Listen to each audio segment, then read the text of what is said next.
So the purpose of these videos has been to provide information about the development of the West Rosemary Street Development Guide. And as we move forward into the regulatory review process, we wanted to talk about the content of the guide and give people a sense of what the steps are in that regulatory review so they can track the project, be involved in those final discussions, and continue to have input into the process. So we began with a very specific planning question, which is how do we draw on the Northside Neighborhood Conservation District vision statements and use them to develop a vision for the future of the commercial and economic development of the West Rosemary Street corridor. And what we learned as we gave that back to the community was really interesting. We learned that yes, we care about what the physical form of buildings look like, but we also really care about what goes inside those buildings. Our job coming into this process was to try to translate work that preceded us and to take a lot of visioning discussion that had happened before us and try to translate it into a physical advisory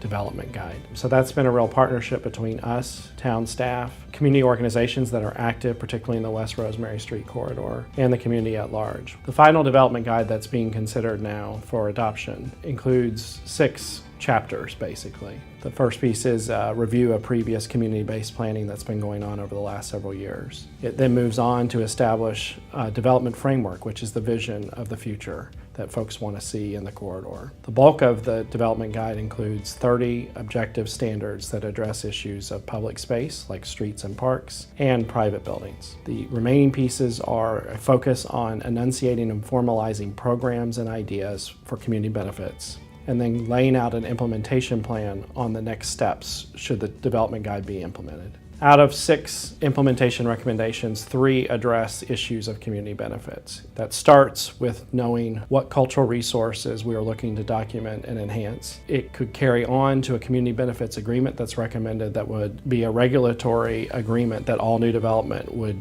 contribute in some way to community benefits. And finally, we recognize that there may be need for organizational improvements where community-based development partnerships could be created to fully maximize community benefits in a new development. So at this stage, the development guide is moving forward into the regulatory review process where we ask our advisory boards and commissions to provide feedback and recommendations to the town council about the guide. We then take those recommendations to the town council for their consideration and ultimately offer them the opportunity to adopt the guide. The advisory boards and commissions and the council still really want input from the community, especially the community who will be impacted by this guide. It's available at www.townofchapelhill.org/Rosemary, and you can download and review the guide, and please give us your comments.